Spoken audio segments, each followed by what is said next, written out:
Welcome back, welcome back, welcome back. Third episode in this thing. Golden Boot Podcast. How everybody doing tonight? Ant, what's good, Petty Murphy? What's happening with y'all boys? All right, Daniel, D. Good, Will, buddy. what's good with you, man? What's good? What's good? All right. Honey Bun, it's good to see you behind the well, I ain't gonna say it's good to see you, but what you here? You here? How you doing tonight, my boy? Man, I'm doing good. Can't complain, buddy. That's what's up. That's what's up. Well, we got a lot to get into, fellas.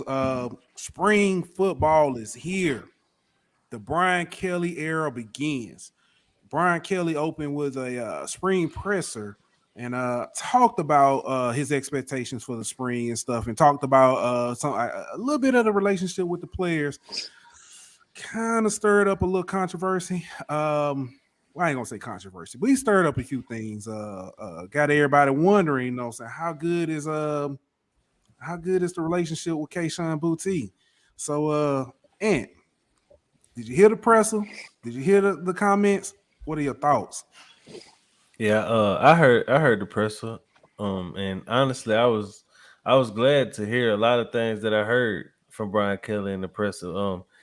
He sounded very professional. He sounded like he had a grasp of what was going on with the program, and that he was in charge of everything that was going on. As far as the comments with Kayshawn, I think we can't look too deep into what he was saying. I think he basically was saying that Kayshawn had another surgery, that he was recovering from that, rehabbing from that, so he hasn't really been around Kayshawn a lot to build that relationship, but he looks forward to building that relationship, and I think that he was kind of, in a sense, calling out Kayshawn to kind of be more around the team and be more involved and not be distant while he is going through this rehab. Yeah, so I agree. I think one thing that as fans, we're not used to coaches holding players accountable and kind of, whether good or bad, putting them out there. Daniel, what do you think? Yeah, kind of goes along to what you're saying. We're not used to coaches holding players accountable, and a lot of times too, guys want to be told not what to do, but they want to be held accountable. And in the past, a lot of stuff has gone, under the radar. A lot of players were allowed to get away with a lot of things, and BK is not going to let that happen. But not only that, he also said in an interview that he wasn't a dummy. That he knows that he needs Kayshawn, and he's going to do whatever it takes to make sure we keep him. But I honestly think that comment was just to let him know that he needs to be around his teammates a little bit more.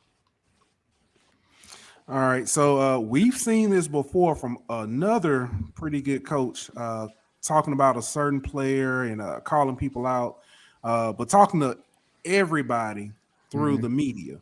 When we all know that's one of Saban's staples. Chris, I know you kind of avidly follow football and stuff, and you are truly entrenched in kind of what's going on. What are your thoughts about the presser and kind of everything that happened? Well, I think Brian Kelly, he's a different. He brought that difference in what we had the last couple of years with other coaches. Like, he's very professional. He seems like he can run the program pretty good. And with Kayshawn, man, if you ever seen the interview where Kayshawn was on, he seemed like he ain't the type of guy that's not very social. So I'm thinking that's what Brian Kelly was getting at from when he was saying he needed to be around the team more, get involved more. So yeah, that's what I think about the press conference. Yeah, I agree. Brian Kelly wasn't the only person that had a pretty spicy he wasn't the only person that had a pretty spicy interview this week, or last week rather. Kyron Lacey went on Jordy Collada's show and pretty much called out all the quarterbacks. I think I don't think he was trying to talk to the media. talk to everyone through the media, but Kyron Lacy made the comments that the coaches aren't. I'm sorry, the quarterbacks aren't going outside of the saying the required. They aren't throwing. Their arms are tired. Is now my question is not necessarily is what Kyron Lacy said wrong, but first, because we'll get back to that. First, is that cause for concern? Anybody want to jump on this first? Is there a cause for concern to worry about what the quarterback said? Daniel, Yeah, go ahead. let me get this. Let me get this one. Nah, man. You know what, Kyron Lacy. Before I say my point, Kyron Lacy reminds me of Jarvis Landry. Just watching that interview and the way he carries himself. Um, you know, he could have went to Auburn. You know, whenever he left UL or whenever he entered in the transfer portal, one of the first places he visited was Auburn. And from watching the interview with Doherty, he said that I committed to him right there on the spot.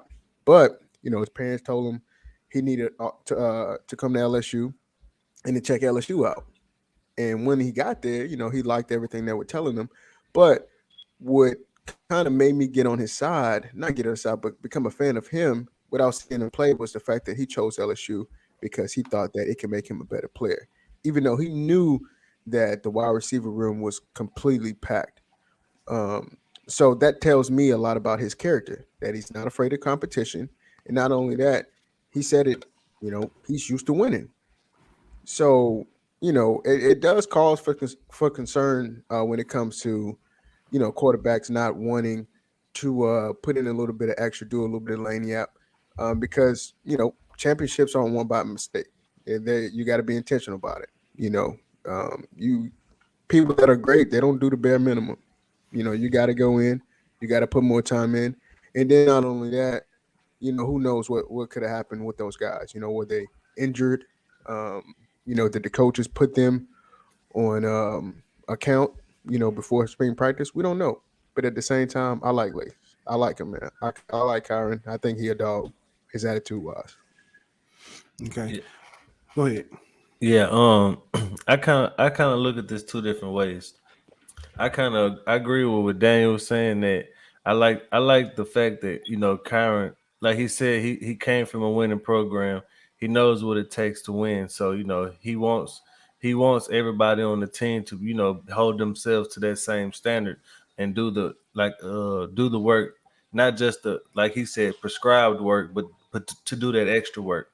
But I also look at it like, who knows if some of these players aren't getting in extra work with other players and not just, and maybe he isn't around, or maybe they're working with a trainer, or a coach on the side or something along them kind of lines. So for us to assume that just because they aren't working or they aren't throwing when Kyron hits them up about it, to say that they aren't working at all, I don't think we can, make that assumption. But I do agree that what he said is true. You do got to put in extra work, and you do got to, go that extra mile to be a winner, and to make it to that level that they all want to get at.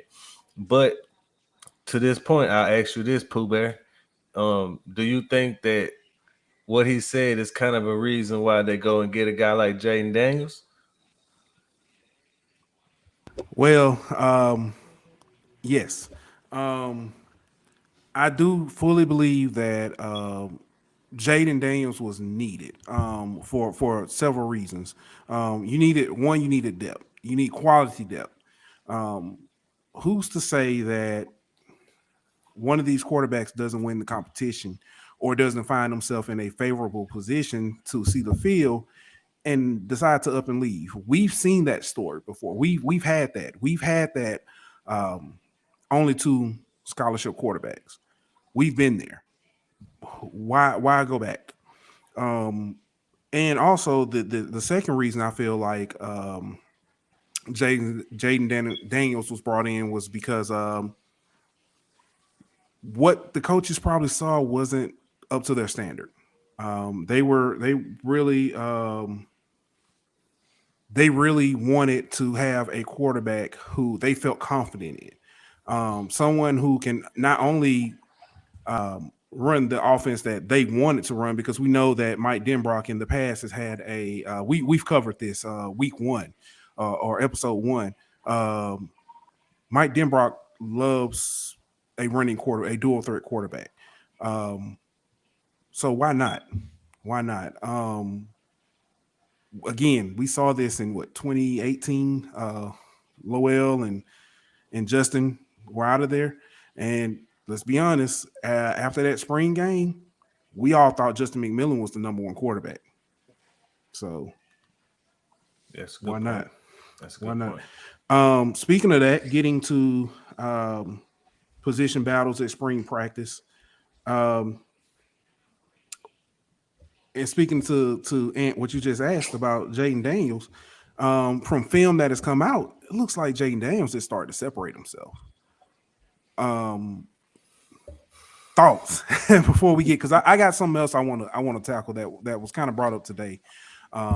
So thoughts on what you've seen so far in the videos, and let me jump to this too before we start there. Brian Kelly opening up practice and us being able having so the media can be there the entire practice. We have seen so much, and we've been able to as fans get excited about what we're seeing versus what we're being told. But again, like I said, it looks like Jaden Daniels is starting to separate himself. Are my eyes deceiving me? Do you guys see it the same, or? Yeah, I definitely. What I saw, bro. Go ahead, Chris. From what I saw, man, he looked so fluent throwing the ball. He looked like he's supposed to be here, and he just really looked better than all the rest of quarterbacks we have on the roster right now, man. So, I'm thinking QB1 come August, man. He got to be Jaden Daniels. Damn, Chris, you saying he's QB1 already? And they just had pre-practice? I like it. I like it, bro. Throw your support behind him. I like it, bro. Hey, if you just looking at that film, man, he throwing the ball so good. It looked like he's an SEC quarterback. He looked like he's ready to lead his team, man. I hope he stays another year. So man, we need him. I would say this though. I would say when it comes to experience, nobody on the roster can come close to Jaden Daniels. Nobody on the roster has had the game reps and the snaps and seen the things that he's seen when it comes to actual game time experience. So I think whenever it comes to, like Chris said, having the leg up when it comes to the QB1 battle, not even before we even mention his mobility and what Mike Denbrock wants in the quarterback and stuff like that, I think we got to look at what both Brian Kelly and Mike Denbrock said in their first press conferences, how experience was going to play a big part in who was going to be quarterback number 1. And whenever you're talking about Jaden Daniels and the rest of the quarterback room, experience is his, and it's not even close. And I hear what you're saying about experience. I get it, but you sleeping on Baby Manziel. Y'all know who Baby Manziel is? Is they Nussmeier? I'm assuming. Of course. Y'all forgot. Y'all act like y'all forgot that Baby Manziel is on our roster. We all know that this guy's a gunslinger, right? He got a big arm. He ain't scared. I think he's gonna give Jaden Daniels a run for his money. I ain't just giving him the QB position yet. He got to earn it. I'll say this. Bro. If Nussmeier is able to actually come in and this spring and give Jaden Daniels a true run for QB number 1, LSU is in a much better position in the quarterback room than they ever imagined they would be. Right. Exactly. Well, I like to say this before we move on. We're not moving on. Trust me, we're not moving on, Chris. But I'm gonna let you go ahead and say what you got to say. Daniel, you my boy, you know this, but that was cap. He's not challenging Jaden Daniels for that starting spot. Now QB2, I think he's QB2, but QB1 not yet. Maybe next year. Then you got your boy Walker Howard behind you. So it's not this year though. It's Jaden Daniels all day. If y'all can't see that, something wrong. Hey, in us we trust. In us we trust. All right. All right. Like So like like Ant said, if it is, man, I love that. We're gonna be in a better position. Yeah, Freshman at quarterback, we're good. exactly. We know we Exactly. got another year out of him. yeah. So Daniel, you brought up gunslinger. Mm-hmm. One of my favorite quarterbacks was a gunslinger. Um, Brett Favre. I knew you was going there. And Brett Favre was, Yes. I mean, he I mean, between the legs, Jason Williams, finger roll pass, whatever you want to do. I ain't If never seen Brett Brett Favre Favre, do no finger roll pass. it's on some film. I'll show it to you. I'll show it to you. Nah, He did it at but practice. yeah, he did that practice. He did it Nah, practice. seriously though, Brett Favre, I mean, tremendous throws. The one problem with Brett Favre, who is the all-time leading quarterback in interceptions thrown? Brett Favre. Before. Jameis Winston. Oh, okay. The disrespect, bro. The The disrespect. disrespect. But on That's another subject for another day. yeah, on a serious note, Brett Favre, as good as he was, and as much of a gunslinger as he was, he led the league in interceptions all time. And what we've seen out of Nuss, he's looked good in spring ball. He's looked great, but Nuss also would lead the team in interceptions. So that's my rebuttal to Nuss. But it's somebody else before we, because I got something I want to kind of talk Go about, get ahead. off my Go chest. ahead. Go ahead. Go ahead, Pooh. Get it up your chest. Earlier today, on Are You Serious? Blake Rufino's show, there were, quarterback competition was talking about, everybody's excited, talking about spring practice. And there was a commenter. I can't fully remember his name, but he made the statement that I hope that Jaden Daniels is QB1 and he makes all the media kiss his butt, and that Nuss and Walker and Miles all transfers, because Jaden Daniels is nothing. He's never been anything, and he won't ever be anything, or anything like that. When you kind of look at, when you hear that, what, that's crazy. We've all debated, we've been in Twitter spaces debating the whole Miles versus Jaden. You look at the numbers, and Jaden Daniels has looked pretty darn good over his career. Even in his bad year, he still has more touchdown passes than, most LSU quarterbacks on outside of the lately. But that comment kind of leads me back to what we talked about, again, going back to week one. A lot of people aren't going to like Jaden Daniels or want Jaden Daniels to be quarterback because he's black. Right. And I know people are going to, hear this and like, how can you jump to that conclusion? Well, the guy who made the comment, if you look at his profile, it's riddled with very political Views. Politically biased views. Politically biased views. That's probably better than what I was thinking. He is very politically, biased. It's for the most part, somewhat anti-black. It's just racially insensitive. It's misogynistic. It's full of trash. It's full of trash. Almost, it's Sunday. Caught myself, but it's full of trash.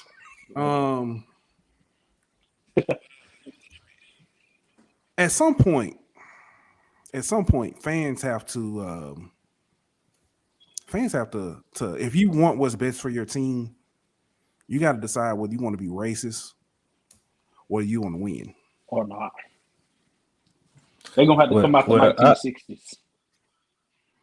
I say this though, and I just keep it to football. You know what I mean? Like, we all know that there was probably some hidden agendas and some coded language in those comments, but let's just keep it to football for the sake of football. You said Jaden Daniels is a never has been or never will be. All right, that's your opinion. But what's Miles Brennan in? Because Jay Daniels has more starts in the COVID season than Miles Brennan has in 5+ seasons at LSU. So if we're gonna call a spade, let's call a spade and say that if Jaden Daniels is a never has been, then so is Miles Brennan. Mm. Because And Miles Brennan has been a bunch of potential since he's got on campus, and we've all had moments whenever we thought that Miles Brennan was going to be the next great thing at LSU, whether it was before Joe Burrow or whether it was after Joe Burrow. We've all had thought that Miles Brennan could be the next starting QB at LSU, and what have we seen besides 3 starts? Let's be honest. yeah, And one thing. go ahead. Yeah, one thing that seems to come up when we talk about the QB competition, it seems like it starts to feel like when people say, "Why are you bashing Miles? Why are you bashing Miles?" It's not a personal attack on Miles. I think Miles is a great kid. I love the story, and I would love to see the redemption. But I have been disappointed so much by the things that have happened and some of the decisions made off the field that have caused cause for concern on the field. So that's my issue with Miles. Again, I think when it comes to the throw he made against in 2019, the throw he made against Texas A&M to Racy was pinpoint accurate. It was, if you go back and watch that film, he threw that pass. It was a out route, but I think he was on the whole other side, other hash, and he threw it, and it went through. Just beat out the defender. Racy caught it and was going up the sideline. Yeah. That's what I thought I was going to be seeing in 2020. Now there are other factors in those 3 games to why LSU was 1-2 and not 2-1 or 3-0. But then he got injured, which I can't fault him for that at all.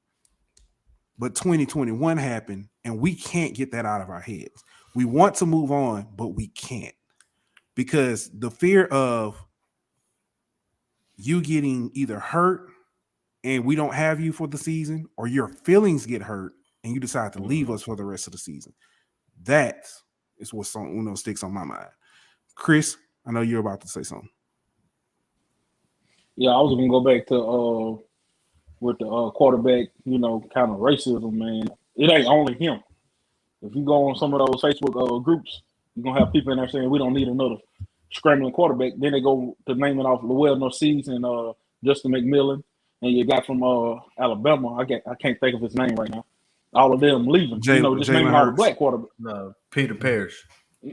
Peter Parrish. Yeah, gotcha. Talking about all the African American quarterbacks that left, and they'll throw in little shots like we don't need another scrambler. I don't want to see a quarterback running all around. We need a pocket passer. And then you go to ask them, who's winning Super Bowls? What quarterbacks are winning MVPs? Are they pocket passers?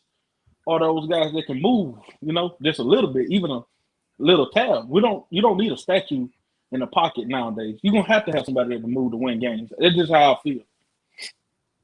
That's facts. Yeah. But go ahead, Daniel. Well, I would say, to Chris's point, yeah, you don't want a statue back there.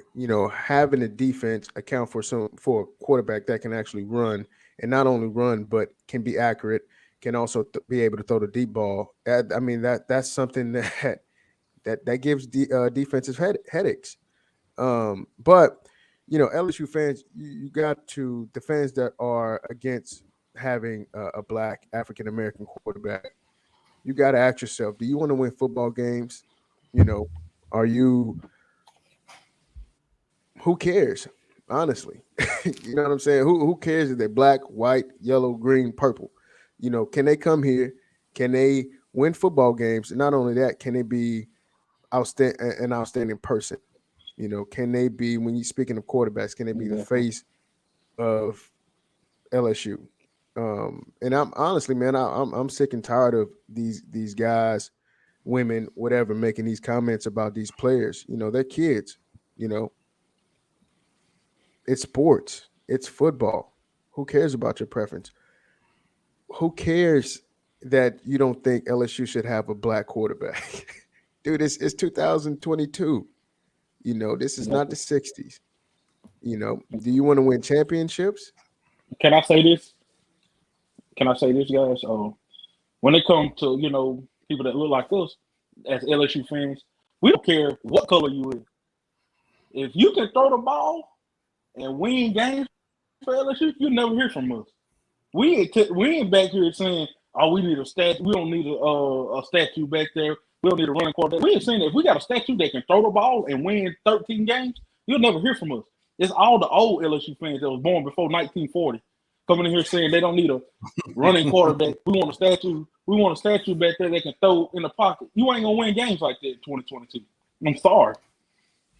Yeah, to kind of bag off what Chris said, like, what do the same people who say we don't want another running quarterback or dual threat quarterback are the same people who, like I said on the first episode, are the same people who are glad that Walker Howard's coming in. And last I checked, Walker Howard is not a statue. Walker Howard can run pretty well. They're the same people who keep praising Joe Burrow.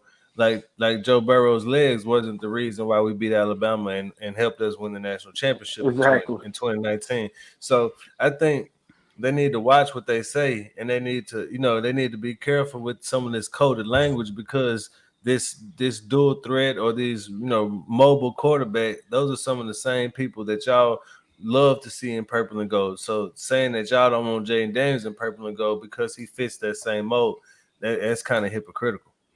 All right. Yeah. So I'm not going to beat that horse anymore.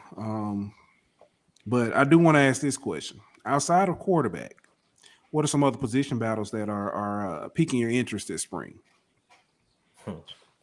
Daniel, I'll let you go first.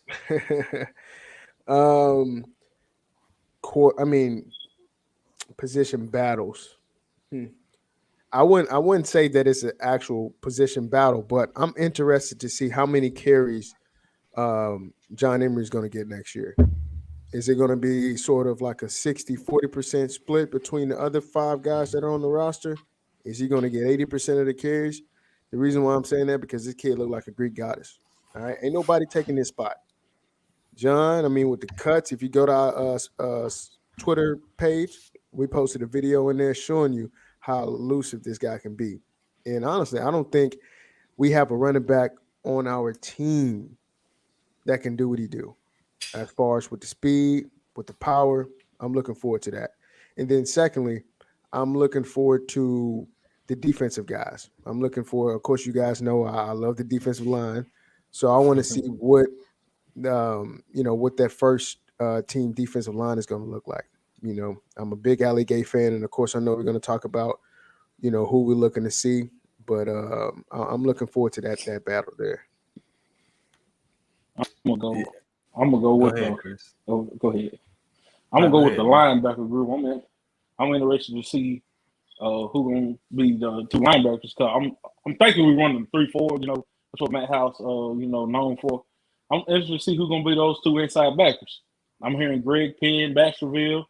I think Mike Jones pretty much sold up. But who's gonna be the next guy after him? That's what I want to see.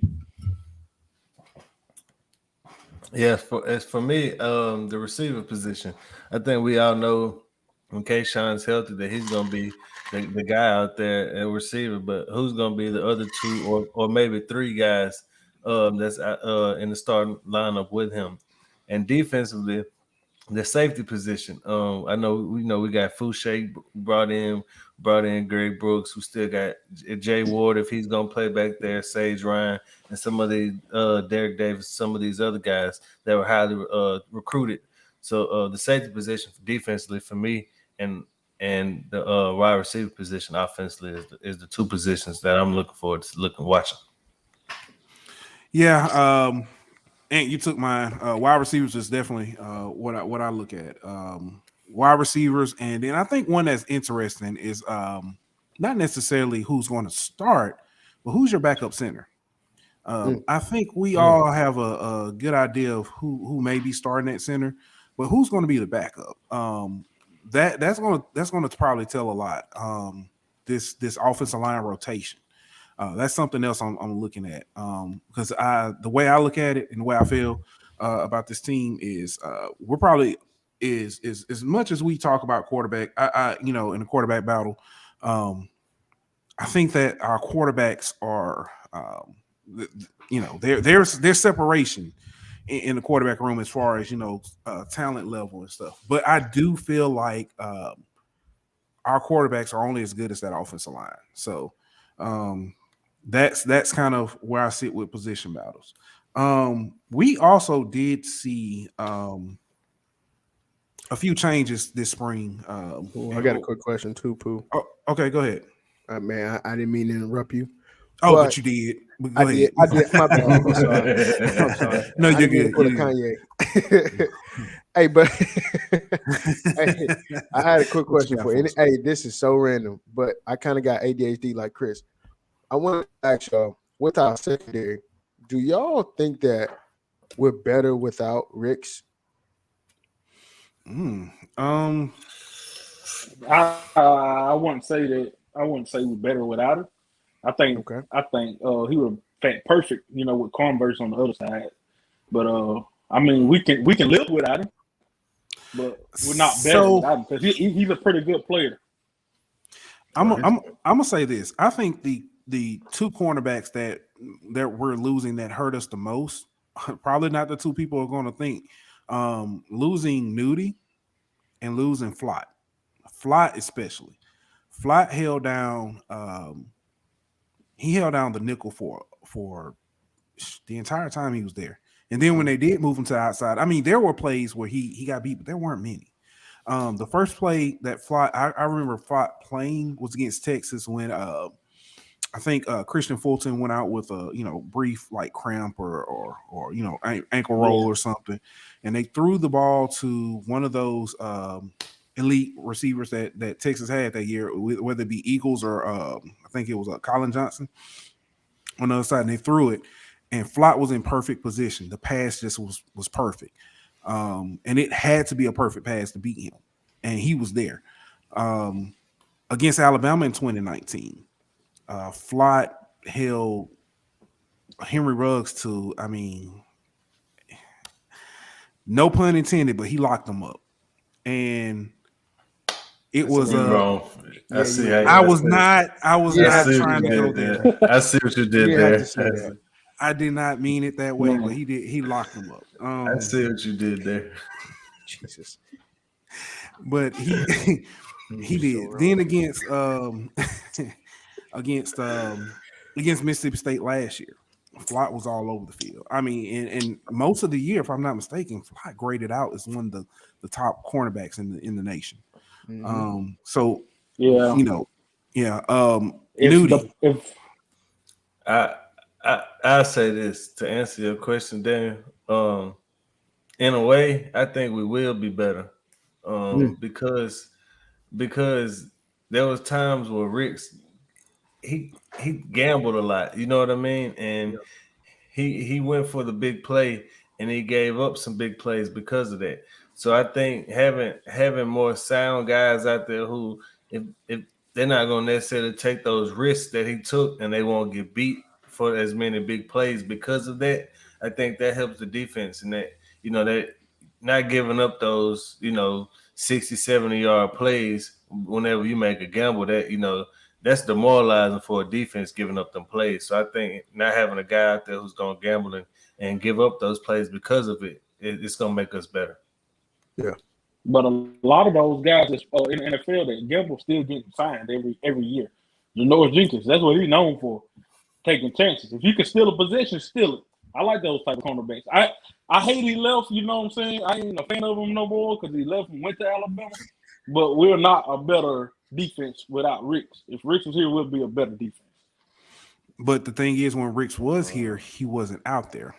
That's true too, and he gave up a lot of big possessions, though. I think you can't just ignore the fact that he did give up big plays sometimes because he was going for a pick or he bet on a double move or whatever the case may be. Yeah.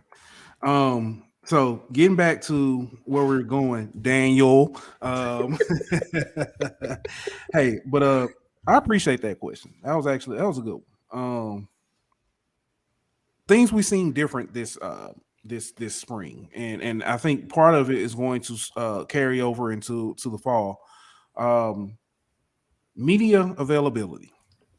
The media has been granted act to, I think it's on certain days, and I'm not sure if it's every day they have practice or if it's just certain days they have practice, but they're able to be out there the entire time. They're Mhm. able to film the entire time. The only caveat, you cannot post about what you see at practice until after practice. Mm.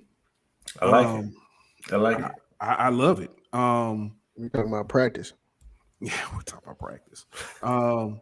Another thing, the practices are shorter and more intense. In one of the videos that LSU put out, um, Coach Kelly was out saying, "Hey, we did 18 sessions yesterday. We're going to do 23 today.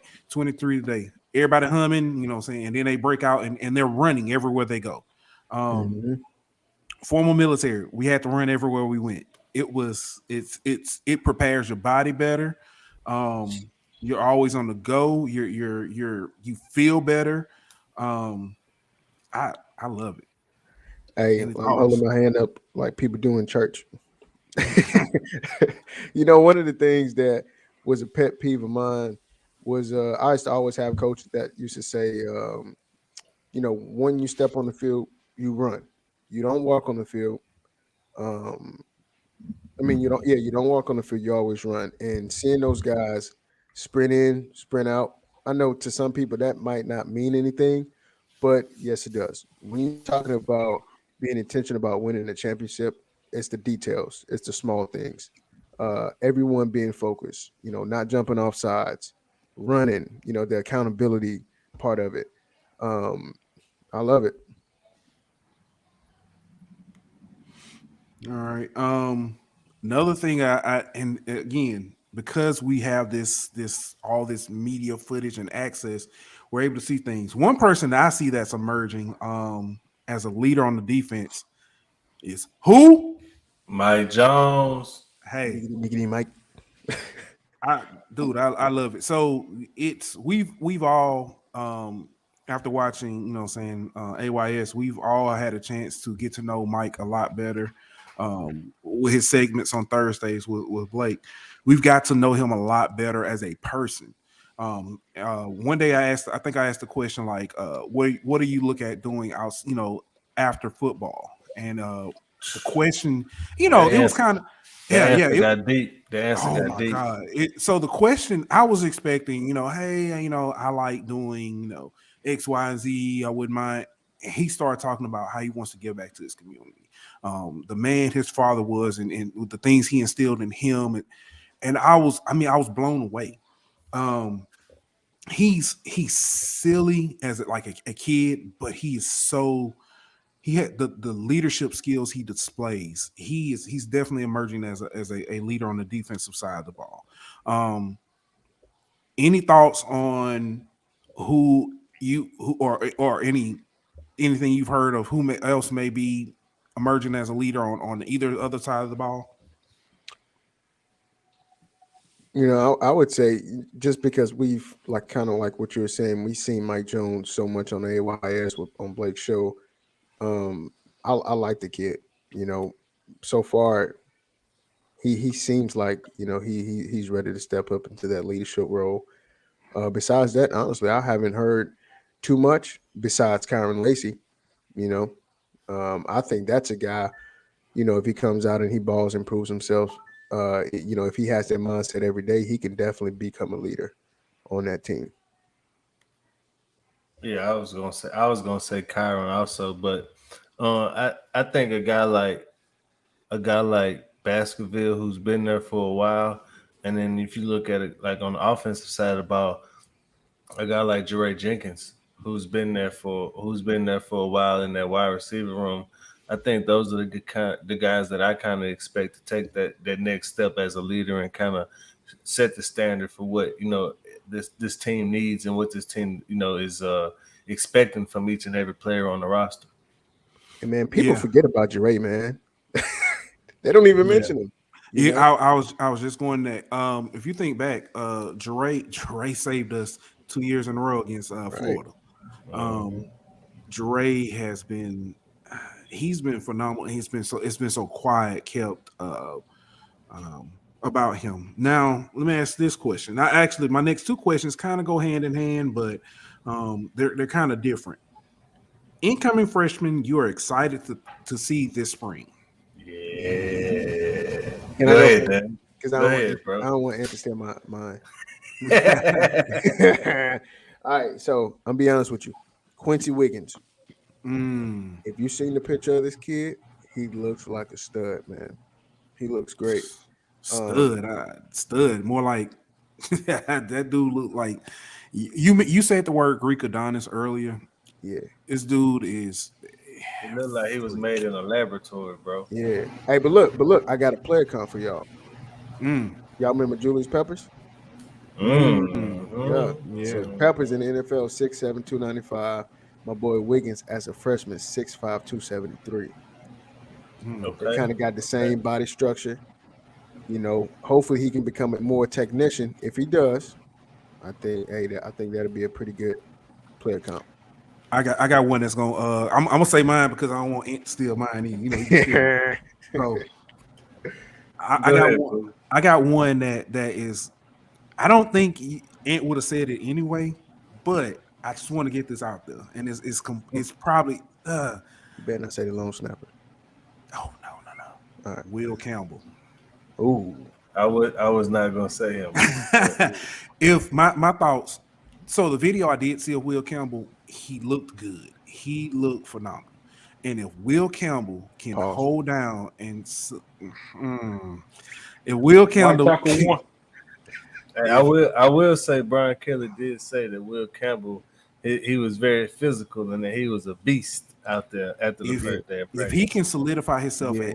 at any of those, either one of those tackle positions on the line, I think that does nothing but add depth and quality depth at that position. I'm be I mean, honest with you. on offensive line. So I hope that he is a player, but I hope that he does not play this year much. I'm just gonna be honest with you. Because I would I agree with that. yeah, I don't want a freshman coming into the SEC and we having to rely on him. I hope he's And good I'm gonna enough to say, play. I hope he's good enough to play, but I hope we don't have to rely on him to play. Right. I'll push back. Go ahead, Chris. well, it'll be easy for me to say Harold Perkins, but I'm gonna go with Emory Jones because I think he can play right away at guard. So I can't wait to see him get in this summer. I know he ain't here this spring, but this summer y'all look out for Emory Jones to get some snaps. Okay, so y'all And I you know, know it's crazy. And none of y'all say the person I was gonna say, and y'all was worried about me. so and I'm Yeah. gonna let you get to your person. The reason why, and I get what y'all saying. You don't want a freshman, rely on them. But Chasen Hines came in and did it very well. So did Austin Nicholas, but that don't mean we Yeah. need them to do That's right. All right, Jason I'm Hines just saying. flamed out too. that. All right, but the person that I was gonna pick, since y'all was worried about me picking y'all's, was Terrence Welch. Because Oh, if you look at that Like that that. position that he's playing, you don't really have a solidified guy like you do at some of the other positions. You know, we're assuming that it's going to be Bernard Converse and Mekhi Gardner at the starting roles, but you don't have a much depth after him. A lot of people have suggested that Jay Ward is going to move the corner, but I've been hearing that he might stay at safety. So after those two guys I mentioned, you have Redarius Jones and who else? You know what I mean? So I think a guy like Terrence Welch might be able to come in and compete for legitimate playing time and be able to come in and make an impact as a freshman. Yep. All right. Now, next question. It's similar, but it's a different question now. Who is your breakout candidate on each side of the ball? John Emery. Do I need to I'm explain? gonna go You Malik should. Neighbors. All right. And mine is Chris Hilton, at receiver. That's my breakout guy Okay. on offense. Mm. I'm gonna go Malik Neighbors on offense, and I'm gonna go Guillory on defense. I'm gonna go somebody we expected to break out, but unfortunately didn't get a chance to last year. Jared Smalls. Okay. If my defensive guy is Savion. Yeah. Breakout player I on want to defense see for that. me. I want to see that. And I want to see that. And Hey, you got to see breakout player for me Savion on this year. defense. Ali Gay. Okay.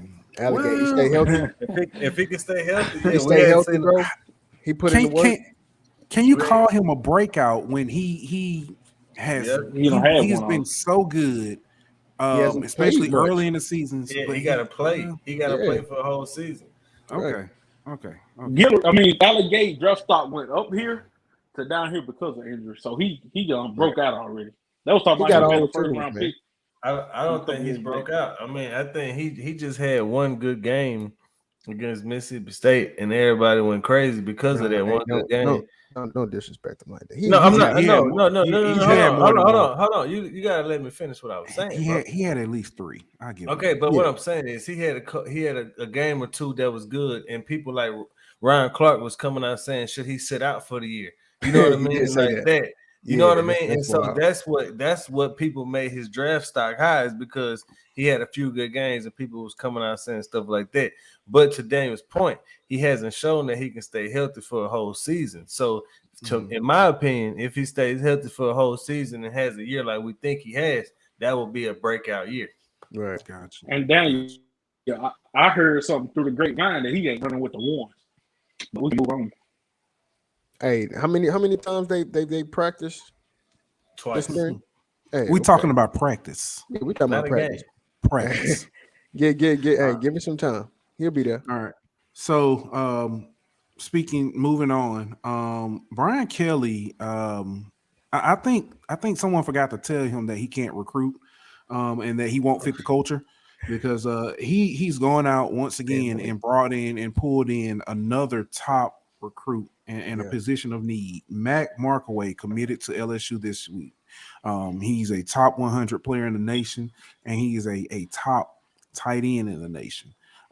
We do know, coming out of I think Missouri, right? Yeah, St. Louis. And I do know he has strong ties to Coach Stevens. Correct. But then this again, Coach Kelly can't coach. I mean, I'm sorry, he can't recruit, and he's not a fit for LSU, and he's not cut out for the SEC. I'm just saying. I don't know if y'all got the memo. Obviously he didn't. So I'll say this though, like if he's able to go nationally and get positions of need like tight end, and then keep the in-state talent that at the skill position, wide receiver, DB, D-line, that Louisiana produces year in and year out, man, I better watch out. Right. Because if he like that, these are the type And I of was guys gonna say this.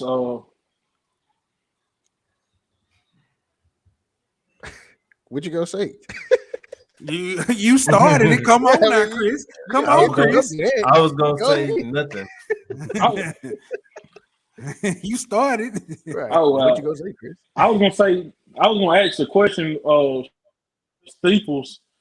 He coached in Missouri, right? He was a coach out there, head coach, I want to say. If I'm mistaken. Y'all can look for, a lot of talent to come from Missouri now. Because that's the second guy from Porter or high school that we don't got from Missouri. Because, I don't think you can go back and look at our recruiting classes in the past and find many guys from Missouri. And all of a sudden, we done got one of the top players and a top transfer from there. Yep. But this the kind of guy that LSU normally wouldn't get. You know what I mean? Like a tight end of this caliber. Exactly. So if Brian Kelly is able to continue getting these type of guys like he got at Notre Dame, while continue getting the guys that LSU is known for getting, like on the D line and DB and stuff like that, we'll be in good shape. All right. Now, this next question is more. I know we won't know the answers to this question until the spring. I'm sorry, until the fall, summer and fall. Who are your candidates for the new number 18 and the number 7? All right. So before I answer, let me ask, are 18 and a 7 on each side of the ball, or what? No. So traditionally, we've only had one number 7. Okay, all right, I got you. We've only had one number 7, And but we've had 18 on each side. correct. I got you. All right. So I know. So Go ahead. Will you go ahead then? Go ahead. my number 18 on the offensive side, John Emery. Mm. The things he kind of went through, the battle he had last year. Yeah. I think he'd be a ideal number 18. On the defensive side, I don't think we've ever had a transfer be the number 18. Not that I can recall. As a matter of fact, I know we haven't. Yeah. If we could, I've already brought him up. Why not Mike Jones? Who? Mike Jones. Why not? Yeah. Okay. Now, and my number 7, I think is pretty obvious for most. K-Shine. All right. Well, I'm a be different just for the sake of being different. Go ahead. All right. My number 18 on the offensive side of the ball would be somebody we mentioned earlier, Jeray Jenkins. Dog, man. Oh my God. My bad, bro. My bad. And then my number 18 on the defensive side of the ball would be Defense make you think. I know. I just had his name. I can't think of his name. Micah? No, not Michael Baskerville. My number 7 would be Jay Ward. Let me just say that just for the sake of being different. But my number 8, that's actually a good one. my number 18 would be Guillory. Jacoby and Guillory. Jacoby.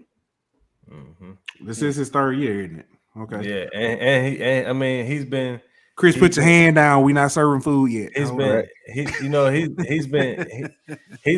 like the unheralded guy up front. You know what I mean? We've talked about BJ. We talked about BJ will be another good one, obviously for 18. But we've talked about BJ. We talked about Ali. We talked about Mason. But like he's the kind of guy, even Jaquelin Roy. But he's the kind of guy that kind of goes under the radar up front, but goes to work every day and does what he's supposed to do. Man, I like Gillen. He's from my neck of the woods. Went to the same high school, so I'm definitely rooting for him. But he ain't getting that 18. Not right now. He ain't getting that thing. All right, Chris. I know it's burning you up. I see the smile on your face. It's burning you up. Man, Who Ant do killed you it. have? Look at his dimples. He killed it. Ant didn't say him, but he mentioned him. I was gonna say BJ Ojolari. That's what my number 18. That's a good one. Just like, That's a good one. I can see BJ wearing number 7 too. Caleb on Chase did the same thing at the stand-up end, and they similar, guys. Yeah, we want that's to a see good anyway. point. That is a good point. And excellent point. Offense, it's very obvious on offense. It's gonna be K-Shun and BJ. He loves LSU. If y'all ever seen an interview with BJ, the guy just loves LSU. He glad to be here. You ain't never hear his name ringing about transferring or none of that. Yes, so, you have. I think You have. So you saying K-Shun for number 18 or for number 7? No, number 7. K-Shun number 7. Okay. So who your offensive number 18? Who your offense number 18? Offense number 18. Nah, I'm gonna go troll. I can't say Jack Best because he's only a sophomore. But I don't know if they go by seniority. But I go Jack Best. I like Jack Best. Look like a number 18 for LSU. Yeah. I can see him being number 18 in probably a year or two. I can see it. Yeah. All right, Dan. Man, y'all took my guys, man. For number 18 on offense, I had Jeray Jenkins. Number 7, of course, Butte.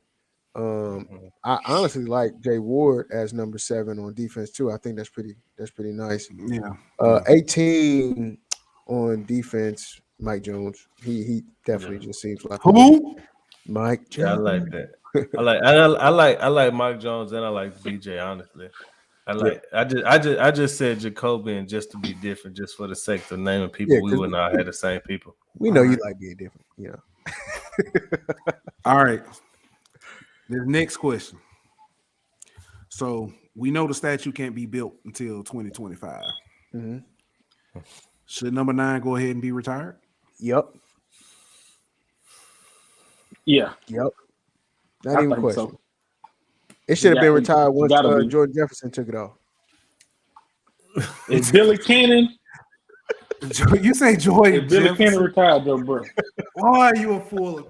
Hey, this dude right Full here funny, troll bro. mode today. This dude funny, bro. Full troll mode. Hey, today. Nah, for real. Jordan Jefferson, bro.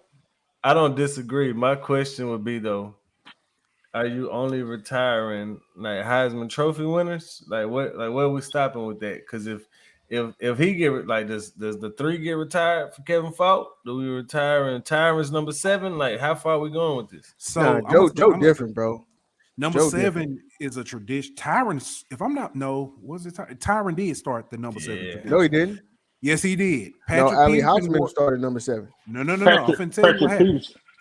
Patrick Peterson had he got number 7, and Tyron wanted to get number 7. Yeah, to he honor, changed it. Yeah, he wanted to changed get numbers. honor Patrick Peterson. Yep. And Les Miles said he looked at him and said, "Hey, this ain't finna be a thing."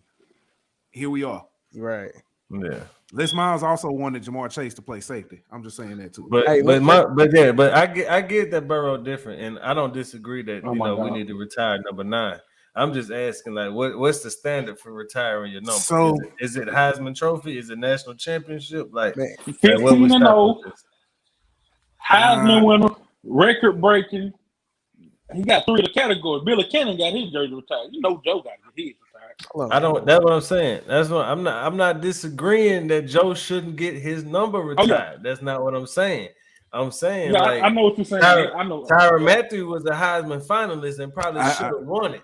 I know y'all get his number retired. I know y'all may not see. But they're gonna cut Tyrann. He got suspended. I see you, Daniel. I already know what he's doing. Yeah. Hey, y'all see this right here? Yeah. This also need to be retired right here. Well, now see, like that's what I'm asking. Like so if you that's what I'm getting at, Daniel. Like where you going with this? Like how far are we going with? So here's my thing with the number 3 with Kevin Faulk. I don't know if Odell asked because Odell was 33. Yeah, then he changed to 3. And then he changed to 3. Mm-hmm. TDP actually asked Kevin Faulk, "Do you mind if I wear number 3?" I know with USC, they have a big tradition with the number 55, and a lot of players will ask, "Hey, do you mind if I wear 55?" before they pass it on. The number 18, all of the previous number 18s vote on who should be number 18. I think number 7 is given to the the skill player, that guy. I don't think anybody. So I can't. When you think of number 9, I think of the first person that I can remember that wore 9 that was significant was Delpit. And this is I know this recency bias. It was Delpit. Bro, how you just gonna forget about Jordan Jefferson like that? Dude, if you don't get off my pod, hey, I will, but hold on, bro. Hold on. Like y'all say early Doucette wore number 9 too. Right. Time out. But y'all saying Daniel trolling, but let's be real. Like, dude played for a national championship. Yeah. He did. He was, and I'm not no disrespect to Jordan Jefferson, but I don't. When I think of number 9, I don't think Jordan Jefferson. I think again, like I said, it's recency bias. I don't think Grant Delpit. I think early Doucette. I don't think Grant Delpit. I think Doucette. I think Doucette before Delpit. If I'm being honest. Well, I promise that's who come in my mind when I see number 9. Early Doucette, the first person I see. Yeah, it's Burrow. It's Burrow than Doucette for me. I was gonna say that, and the only reason I even think this next person, Marcel Brooks, is because they had it on at the same time, and people were saying then. Yeah, I don't think Marcel Brooks. Yeah, hey, if you would have asked me what his number was at LSU, I would have had to think about it to remember. But they were talking because about Grant had number 7 on when he was number 9. Mm-hmm. Yeah, and see, a lot of people thought, hey, when Marcel gets finished playing, we should retire the number 9. I don't think anybody's worn the number 9 since Burrow left. Yeah. Well, then I say like this: if you can retire it, or you can just do like you said with number 3. and then Burrow just got to give them permission to wear number 9. You know what I mean? Like, Yeah. Hey, real quick, can I say something real quick? Go Hey, ahead. Go Glenn ahead. Dorsey, if you ever What you watch, got to say about Glenn Dorsey? hey, if you ever watch our show, hey, man, sign my jersey. All right, sign my jersey. I'll come and I'll cut your grass. All right. He watches. Yeah, Glenn Dorsey watches. You know, the golden boot hot right now. All Yeah. right. So let's move on from football. Basketball. This week, a lot has happened. A lot has happened. Tari Eason declared for the draft.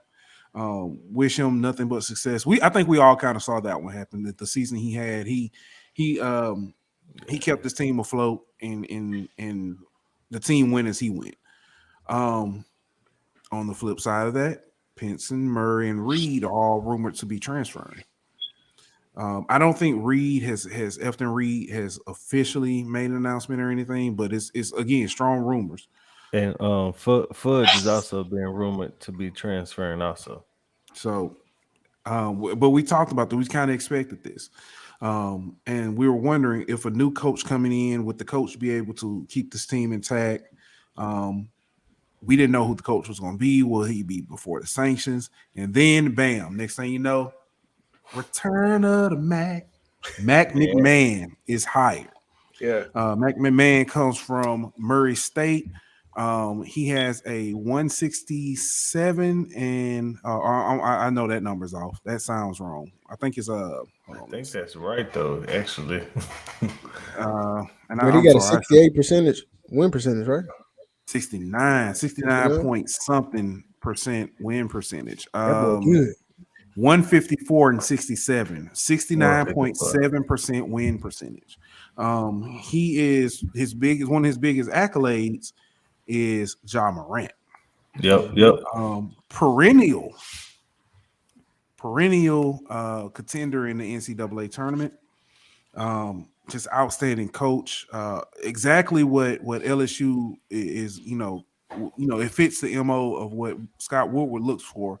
Outside of having that national championship, Mac McMahon is someone we talked about. He was on a few of our lists of coaches we want. I love the hire. It came in, it happened fast. Hey, thoughts? Yeah, I think it was a good hire. Considering the sanctions and what all the program's about to have to go through, I think we all kind of figured you was gonna have to get a mid-major guy. But I think they got one of the best mid-major guys that they could get. He's a proven winner, multiple time conference winner. As a matter, he went 18-0 in conference this year. So I don't care what conference you're in, going undefeated in conference play is significant. And I think that he's a young guy who's energetic, and like you mentioned, John Morant. I think he's shown that he can develop guards, and he's going to be known for his guard play. But I think he's also shown that he could be a good X's and O coach. And some of the things we questioned about Will Wade, I think he checks those boxes. And I think from the time he's been hired, and when you look at Will Wade when he was hired, I think McMahon has a better resume than Will Wade did at the time of hire. So I think we're in good shape considering where we could be. Yeah. I like him, man. I like my man. He can definitely he gives a pretty good dap. I don't know if you guys seen his dap whenever he was walking in to do his press conference. Yeah, Key and P will be proud. Yeah, it looked perfect. But honestly, I think he's the perfect coach for our current situation because he's a coach that can actually coach, not just recruit. And what we're going to need right now is a guy who could hopefully bring in good talent. Probably not the best right now with the sanctions hanging over our head, but he can coach up the guys that he's going to have. So I'm looking forward to it. It's a long time from now, and hopefully the NCAA don't hit us too bad. But I'm definitely glad that we got this guy. I think my man is going to do great things. Yep, and he's also made his first hire. He hired former Memphis assistant Cody Topper. Topper is an ex NBA guy who has recruiting ties to the South. Outstanding hire. Yep. he's someone that is well respected, and well needed. So I don't know who we keep or if any which coaches we keep. Does Tasman stay? Keep none of Well, them. well, I could see Tasman being kept because Tasman has been in kind of an administrative role at some point in time. So he might would move, maybe back in the administrative role and kind of be that bridge guy between the two regimes. But as far as assistants and stuff, we've already seen Nickelberry's got a job at Georgetown. So I doubt, Congratulations to him. yeah, I Yep. doubt. Yeah, he's well deserved. And a lot of the players seem to really love him as a coach. So I'm glad to see he landed somewhere. But I think as far as assistant coaches, none of them stay. But a guy like Taz might be moved to administrative spots. I wasn't going to go here, but what you mentioned in Nickelberry. Say Nickelberry won round 1, maybe even round 2. No. Okay. Really, Pooh? Really? I'm just asking. No. I didn't know if he, I didn't know if he'd get a shot to be that, to carry over. Talking about the bridge. Bridge. In my opinion, the only way that would have happened, and this is just my opinion, is if they would have fired Will Wade before the SEC tournament, and he would have made 1, 2 or 3, 4 games in the SEC tournament, and then made like a Sweet 16 run in the NCAA tournament also. Yeah, But I don't think winning 1 or 2 games in the NCAA tournament would have done anything. Okay. All right. Speaking of only winning 1 or 2 games in the tournament. Kick him right down. Unfortunately, Lady Tigers were bounced in a big way in the round of 32 against Ohio State. The game started close and ended wide. That's the only way I could put it. It was wide. It was ugly. By the end of it, it was ugly. It was ugly. It did not the team it did not look like the team that Coach Kim Mulkey had put forth early in the season. They looked almost like the moment was too big for them. And they were at home. Ohio State traveled very well and represented in the PMAC. Afua could not buy a shot. Layups were in and out all night, and I think that was the kind of the determining factor. She couldn't get going, and that was it. That was the end. It was. I say this though. I know it's disappointing as LSU fans. Whenever we kind of had high expectations for this team when they going into the tournament. They were we thought they were robbed a little bit by not being a 2 seed. Going into the tournament. So. Yeah. But I will say at the beginning of the season, if you would have told us that LSU would have been a 3 seed and we would have been upset that they weren't a 2 seed going into the tournament, we would all have taken that season and been satisfied with it. Mm-hmm. So while it was disappointing that they they didn't beat Ohio State, I think that we got to take a step back and look at what a great season this was, and tip our hat to Coach Mulkey for what she was able to do with this team, we in for a good run of success, and the future is bright in what she's building down there. So I say let's just look at it from a positive viewpoint. Heck yeah! I mean, and if you watch that game, okay. No, go ahead, Chris. If you watch that game, bro, if you watch that game and you seen Ohio State center that shot 27% for 3. Knocking down back-to-back 3s, I already knew. I knew it was over with, man. I was like, well, it ain't like I wouldn't even. Just wasn't our night. Just wasn't our night. You know what I mean? I wasn't mad, man, because like you said, I didn't expect us to even be playing in the tournament. Yeah. So I was happy with the season we got. So it's funny. I feel the same way about when the men's exit and the women's exit. The night that the men lost, I was on Tigers Avenue podcast. I was on their Friends Friday. Shout out to TA, Reagan and Zach Efron. Efron. Yeah. Yeah, I was on their show, and I think we all kind of had a similar feeling. We were disappointed, and Reagan usually does his Reagan rants. He could not. He could not rant. He said, I just don't. I don't have it. You know, I don't know what to say, and that's kind of how I felt about the women's game. And I was like, I can't. I don't know what to say. So, but Yeah, you know, we all know in the NCAA tournament, there's only going to be one winner. Everybody's going to be a loser except for one person. of course. Well, So Hold on. Go ahead, Daniel. Go ahead. no, I would say too. I mean, with Kim, she's 3 years. you know, Normally this is a 3-year time span. She came It's here and did true. it in one. So, kudos to her. Okay. Yeah. Yeah, but yeah, I agree. No, that's fact. We thought it was going to be 3-4 years, and in one season she's turned it around. That's But true. Pooh, you said there's only one winner in the tournament. Correct. I had to disagree with you because Oh. even though they ain't winning it all, Mhm. them boys from St. St. Peters, Peter's.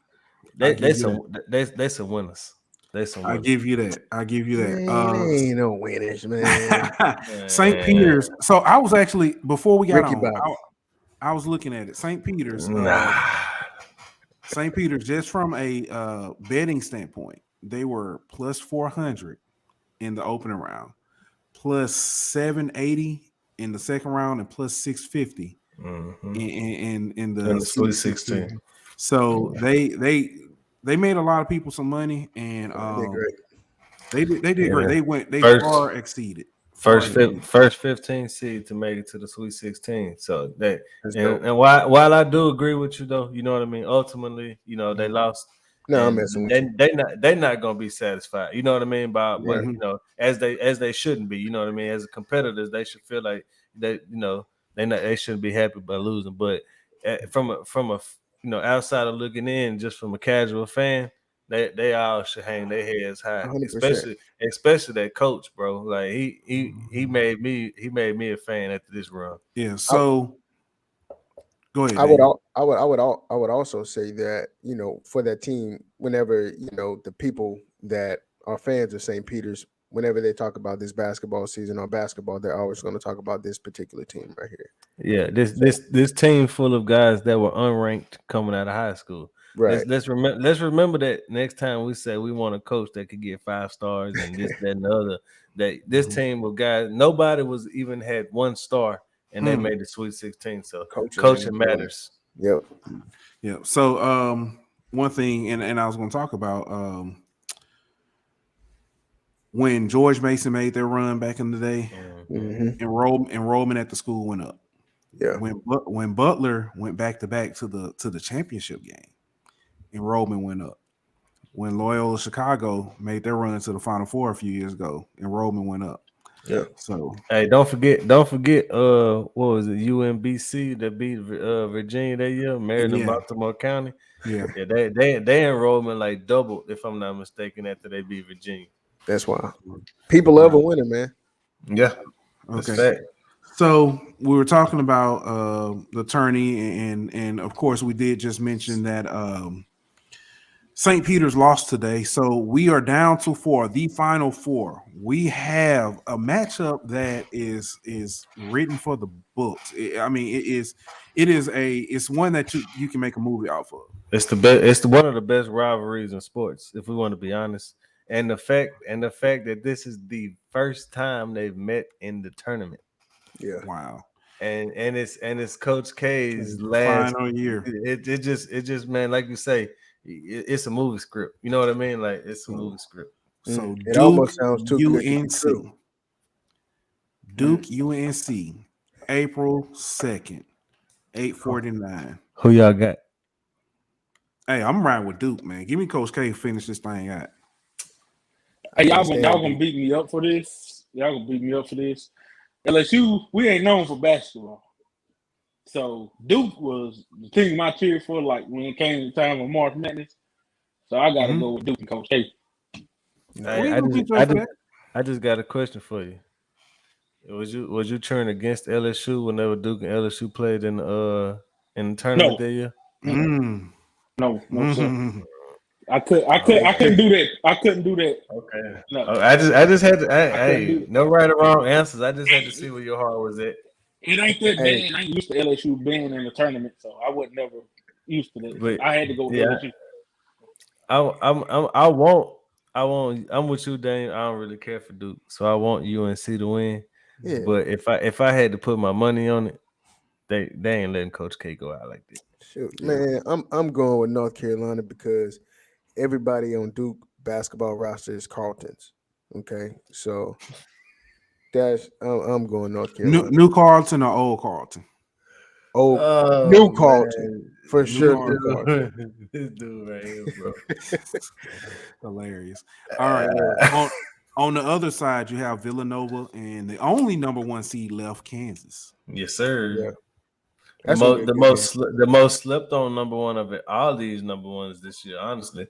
Yeah. I'm be honest with you. I didn't expect Kansas to make it to the Sweet 16. Nobody did. You know what I mean? If we want to be real, we heard a lot of talk about Gonzaga. We heard a lot of talk about Arizona and even Baylor repeating, but we didn't hear anybody giving any kind of respect or any love to Kansas. So the fact that they the last one, So y'all saying Kansas, kind of poetic justice in a sense. You know what I so mean? y'all saying Kansas is a number 1 seed and nobody was picking them? Not really. I mean, not that many people was picking them. That was the first number 1 seed losing on a lot of people's brackets. Mm-hmm. And I'm gonna continue that disrespect train and no, I'm just playing. I would have picked. I ain't gonna lie. I would have picked Villanova, but one of their guys towards Achilles did something today, and that happened. That was very tough. And so that right there is the reason why I'm not gonna pick Villanova. But if they were healthy, I would have picked Villanova. I guarantee you nobody got the bracket right. You can't be a perfect bracket out right now. Oh, the bracket was busted week 1. On day 1 when St. Peter's beat Kentucky. After the second day, there wasn't a perfect bracket left. Yeah, right. that's you can throw that one out. Another bracket you can most likely throw out is the women's side. Right now, South Carolina has solidified their spot in the Final Four. You've got Louisville and Michigan will be playing tomorrow.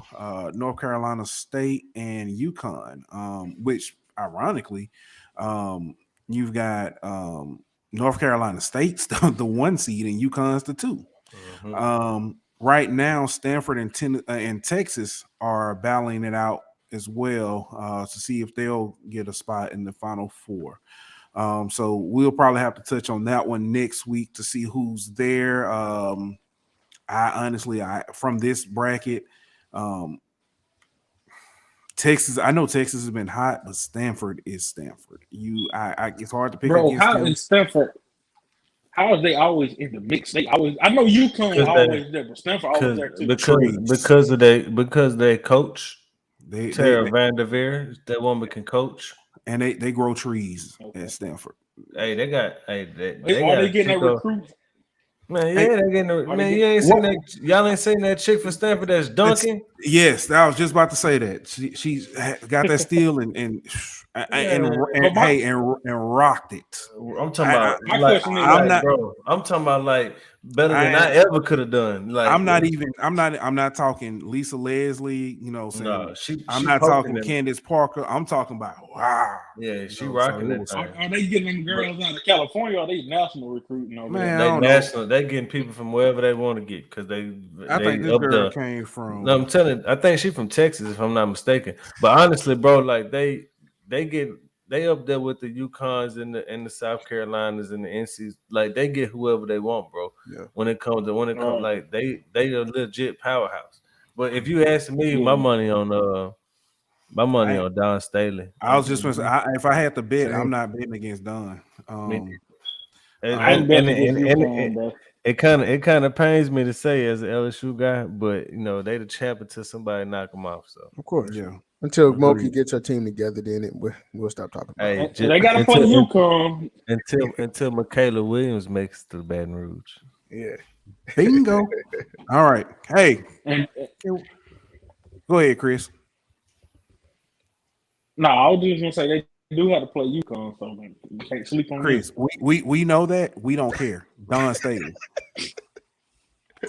Hey, and We forgot to don't. Two name words another for you. girl. 2 words for you. Aaliyah Boston. Mm, Yeah, mm. and you forgot to name another girl that's coming to LSU. Boosie's niece. She's gonna be a goat. Little Boosie. He said, Yeah, "Don't call Ant him know who I'm little talking no about. more." He said, "Don't call him little no more, cause he ain't no little boy." He talking about Flage. Yeah, she Fly cold with I it J. ain't though. She saying got nothing about Boosie. unlimited Yeah, range, bro. she cold with it on the mic and on the court. She cold with it. Oh Hey, hey, can we talk some baseball?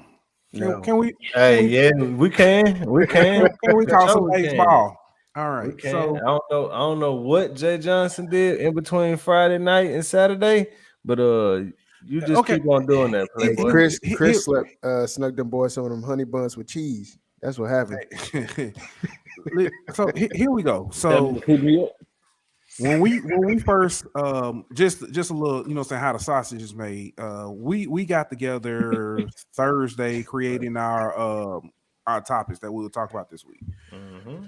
And by Thursday we were talking. One of the topics was is it time to panic on the baseball team? Because we had just finished playing. We had just played La Tech, and La Got Tech Our swept. lead. we Got were swept. we were up 6-4 in the top of the ninth, and gave up 2 runs and ended up going to extra innings where we eventually lost the game, not by a walk off or swing, but we walked in the winning run. Well, then on top of that, we had Dylan Cruz on third base. There was a chance to tie the game, and we couldn't get a bunt down, and Cruz gets thrown out on third in the Gets rundown. thrown So, down on third. yep. One thing that I did want to talk about, and we saw especially with the series against Florida, um, when you have poor pitching and defensive errors, this team it falls apart. Mhm. When you play as close to a clean game as possible, this team is lights out. They are the Omaha team that people were predicting. But when you have missed throws, heck, if you have 2 or 3, saying errors, this team is out of it. But when they come together, they're playing focus. Um, it's night and day. Um, but it's ironic that the football team kind of found their swag, they found their mojo against Florida, and the baseball team found theirs against Florida. We They just they home for it. lost. Yeah, we we lost game one. Pretty. It was what It's pretty bad. it It's was like pretty bad. 7-2, 8-2, 8-2 was the game. And then last night, I started not to watch the game, and I tuned in late, and it was before I knew it was 8-0. Then it was 8-4, and then they ended it 16-4. Today, I started watching, and before you know it, it was 11-0. it was no, it was 4-0. Then they Yeah. scored 7 Yeah. in the top of the 6th, and went on to win 12-2, 11-2, 11-2. Thoughts? I know we don't talk baseball a lot, but hey, I it ain't because we don't want to. We just don't. I say I throw some thoughts out there. We know something. We know a little baseball. We know ball. Yeah, I throw some thoughts out there. Go ahead. Like you did mention, pitching. The pitching was kind of suspect. Game one, and games 2 and 3 they kind of settled in, and they kind of kept Florida at bay with the bats, and was able to hold them to 0 spots for a few innings to get our bats going and kind of get into a lead, and then they started pitching with a lead. Which when you pitching with a lead, especially if it's 11-0 or something like that, it's always a lot easier to do your job. But I want to give Jay Johnson a lot of credit and making some adjustments that a lot of us were questioning his decision making at certain points of time during the season. But moving Doty to shortstop and moving him to the leadoff hitter and Trey Morgan at second, that kind of woke some people up in the batting lineup, and we Mhm. saw Trey Morgan get his first home run of the season on Saturday, and he kind of got the offense going on Saturday. So I think he's kind of shown that he's pushing the right buttons here and there to kind of wake this team up when it needs to, and even some of the decisions when it comes to the rotation, like pitching Dutton on Sunday, and kind of letting him get in the groove and not taking him out once he gave up a run or two here and there. It kind of just shows that he does have his pulse on this team, and he knows what's best for this team, and it showed that in game 2 and 3 of this series. Okay. Dang, I didn't know if you were gonna speak on it or say anything. Oh, now I mean, I think Miles Brennan should go play baseball.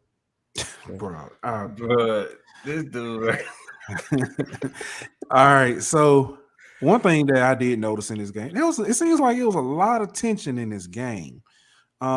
6 hit by pitches. 6 hit by pitches. Florida pitching. I'm not saying they were intentionally hitting LSU batters, but Well, I say this: they got some bad aim. They got some if they horrible. if they were trying to hit us intentionally, it wasn't working out because it went hit batter home run, hit batter home run for like the first couple times they hit us. You know what I mean? So, but Yeah, keep hitting us. I will say the umpire came out and warned both teams because there was some like Florida pitcher was struck out the inning or struck out the last batter, and he walked off staring down the LSU dugout. So when LSU hit their first couple home runs, they came out celebrated with a little extra, a little something extra on that Mhm. for it, and then he warns both dugouts. Then there's multiple LSU players hit by pitches after that, and you don't do anything. Like if you're gonna warn both dugouts, for the chippiness, then when somebody gets hit by a pitch, especially in the face or in the helmet, you gotta throw out the pitcher. You know what I mean? So that Yeah. was just a terrible job of trying to control the game by the umps. Yeah, I just noticed it, and it just seemed it was yeah, it just seemed real chippy. Um, but hey, again, um I'm glad to see the baseball team turn this thing around, and hopefully they can keep on. But let us also move on. Um, let's talk a little bit about HBCUs. All right. So we had our HBCU hour talk last Thursday, and it was a great talk. First of all, shout out to Miss Love at Yard Talk HTX on Twitter. Um, she was phenomenal. We all learned a lot, gained a lot of information about primarily about Grambling, but also about other the SWAC as a whole or HBCUs as a whole. NIL Um, also. NIL was big. HBCU hour is not it's not going to be a trending topic. Someone, and she kind of was joking and poking fun at us on Twitter, and I told her, like, hey, HBCU is not an appetizer over here. It's an entree. So I do want to announce that we will be doing the HBCU at least once every other week, and we will have on guests to talk, bring you the latest news and stuff. But that doesn't mean that we're not going to talk HBCU over here on our main Golden Boot podcast. We first got together. The first thing we said that is we want to bring light to HBCUs, and we're going to talk about them. So let's talk about Grambling. And Grambling does this every year, and I love it when they do it every year. I know they've done it against LSU a few times, but Grambling brought out their Negro League uniforms to pay tribute to those pioneers from the Negro League days. Um, First of all, those uniforms, each player usually wears a different uniform from a different team. In those throwbacks again to the pioneers of the early days. Some of those teams, the Negro League teams, still exist to this day as minor league teams. The Birmingham Barons being one of them, is an affiliate of the Chicago uh, White Sox. Um, but I love those uniforms. Yeah, Nope. they dropped 2 games this weekend in Southern though, so Yeah, I they think the one that they might have looked good, but I don't know how good they played this weekend. But I think they won the game when they won the uniform. So. okay, well, see, they should have wore the uniforms all weekend, and they might have would have had better luck. Now they're not the only ones who got came out with some nice uniforms or brought out some good looking spiffiness. The football team announced their got some new I uniforms. like that. I like that. Say what you want, the boys gonna look good. The Yeah. boys gonna look good. Hey, what Prime always say? When you look good, you feel play, good, and you yeah. play good. Yeah, Yeah. all right. So, and that's also this weekend is the spring game for Grambling. Again, those events opening up Friday night, the Black and Gold Black Party, Junior Day on Saturday morning at 8 a.m. Then they've got a tailgate that's scheduled before the game, a crawfish boil and tailgate, and then it's the spring game. Hey, do they know I how to know cook it's crawfish in North Louisiana? ooh, he calling you out. Yeah. Come hey, on, Southern. Hey, Jesus. hey, how's the crawfish in Oklahoma? Listen, first of all, I ain't gonna laugh at that because That wasn't even funny. I barely have any here in Alabama, and it hurts my feelings every Yeah. time I see somebody who posts a picture like they crawfish boy. I hope they catch a cramp. Bro, I See, seen y'all- frozen Y'all know all the crawfish. crawfish, the best crawfish come from South Louisiana. You know, the best around. I mean, all right, Captain Obvious. But all right. But anyway, I will be in attendance for that Graham spring game. So Yeah. I'll try to have a good report for us. a reported little game summary for y'all whenever Let us know how the next time crawfish we do taste. this. All right. Yeah, So I got you, bro. so I want to have a little fun before we get out of here. It's been brought up on a few shows. Tigers Avenue brought it up. AYS talked about it. And we were going to do a top 5 sports movies. I couldn't stick to 5. I got 10. Me so, I'm not going to say I got 10. I got, I got 10. I actually got 10. I got 10. I got 10. 5. All right. So, Chris, do you have any? I'm gonna let you go first. You know what I'm saying? I don't know if you got My top 3, top 2. What you got? My top 5 sports movies. Yes, Yeah. sir. I'm gonna start from 5 and up. I'm gonna go Hardball at 5. I'm gonna go 4. Ooh, I'm gonna go Friday Night Lights, and I'm gonna go 3. I'm gonna go Remember the Titans. 2. I'm gonna go We Are Marshall, and 1 it gonna have to be. Who is a hard choice? Coach Carter.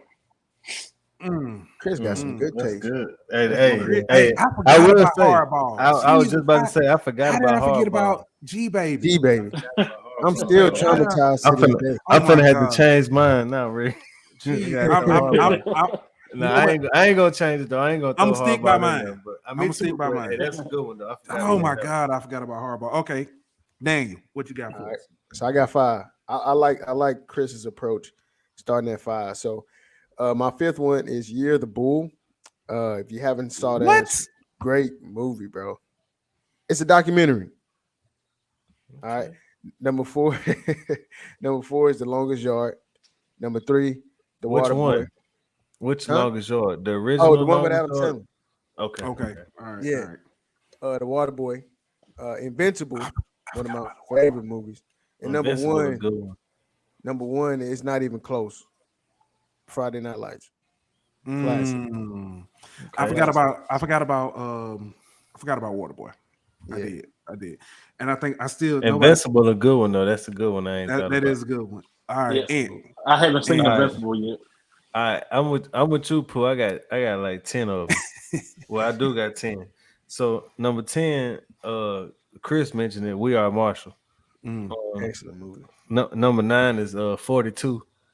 I Yeah, just I watched forgot about that I one. forgot about that too. Number 8 is Hurricane. Okay. Number 7 is White Man Can't Jump. Oh, six. how you gonna put that at 7? Number 6 is Any Given Sunday. Yeah. Oh, that's a good one. Number 5 is The Program. Mm. Number 4 is Coach Carter. Okay. Number 3 is Ali.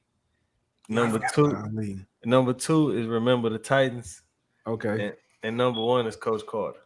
Okay. Okay. All right. I mean, all my right. bad. I said Coach. My number 1 is I- Glory Road. My bad. I'm about to say you Glory said Road. Okay. Glory Road. Glory Yeah, I Road. said All Coach right. Carter. Glory Road number 1. My bad. All right. So I So can name 5 more since Ant named 5? nah, we passed you. We passed you. We passed you.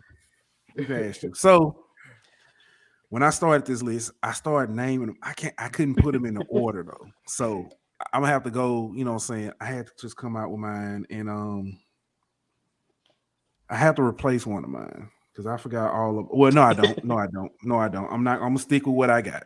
So here we go. Hold on. Here we go. Gridiron Gang. Ooh, I forgot Okay. about that movie. Yeah. Okay.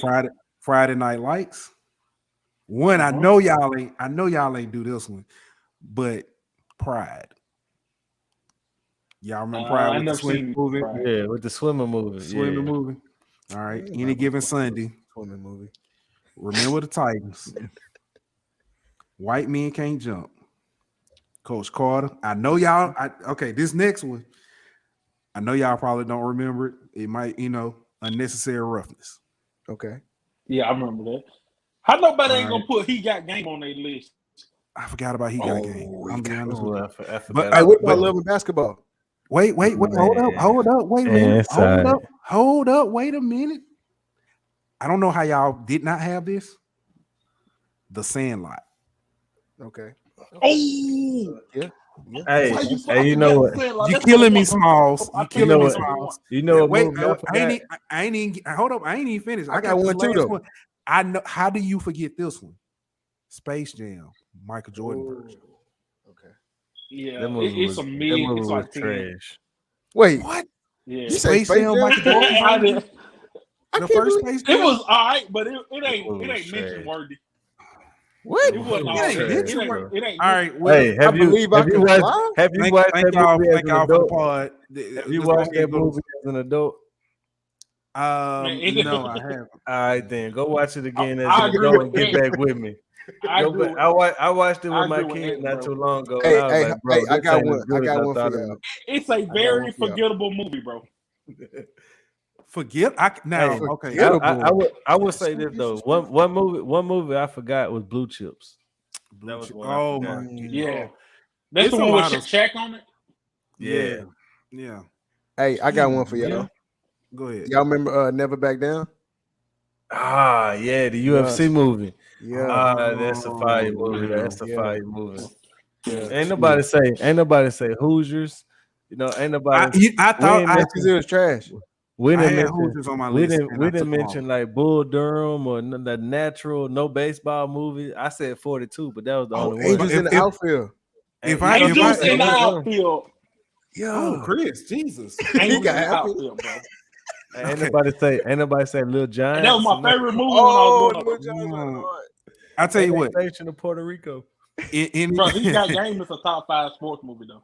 it is. I agree with you there. Yeah. I But forgot about that one. if I was gonna say baseball, I forgot Major League, Yeah, for sure.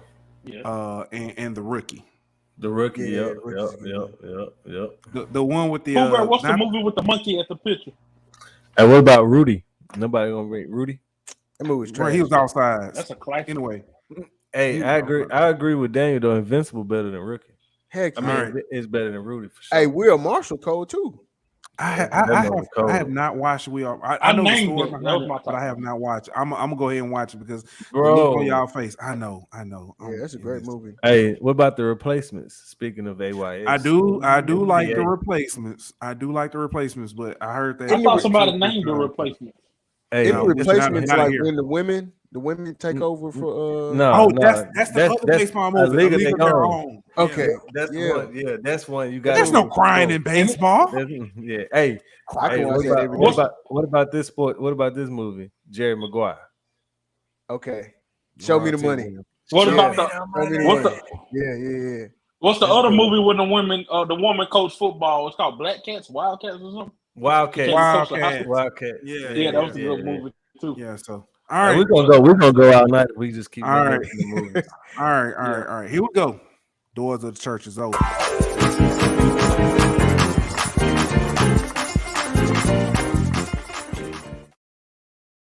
All right. We've come to the section of this, the part of this program where we start winding down, and this is altar call. We need some of y'all to come to the front of the congregation.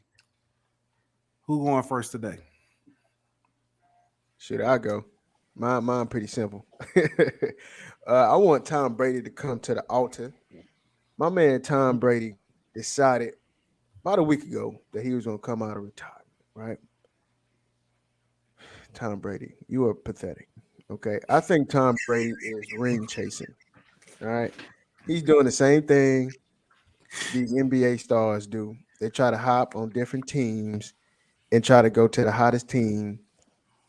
It's ridiculous. Stay your butt in Tampa Bay and lose. Okay, lose like everybody else. Just lose. It's okay to lose, Tom. You don't got to win a Super Bowl every year.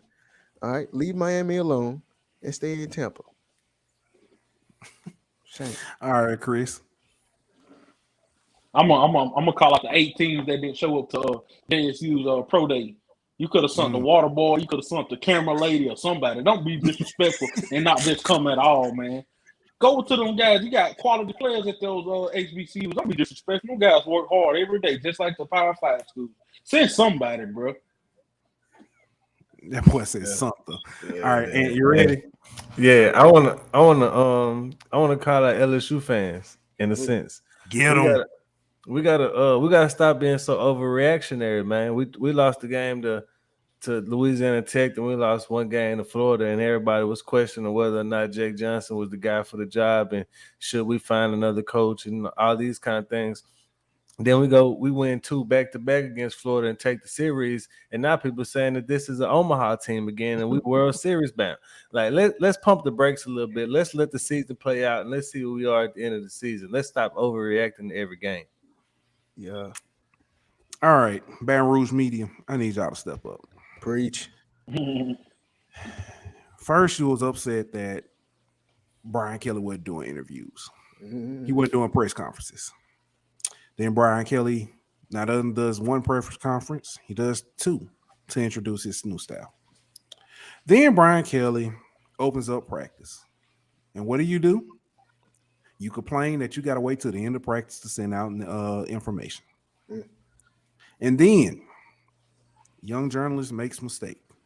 And you jump on them like it's this sin that is just the end all of all end alls, and you just Baton Rouge Media, do better.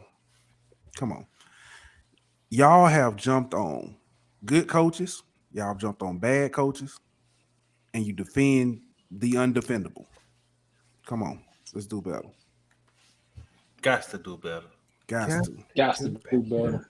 All right, fellas. Well, we went a little bit longer. We had a lot to talk about with spring football. But again, we will be back next week with HBCU Hour, and we'll be back with the Golden Boot. And on that note, it's time for us to take off. Y'all have a good one. Don't forget to like, guys, follow, and subscribe on Twitter at Golden Boot, on Instagram at Golden Boot, on YouTube at The Golden Boot Pod, on Facebook at The Golden Boot Pod.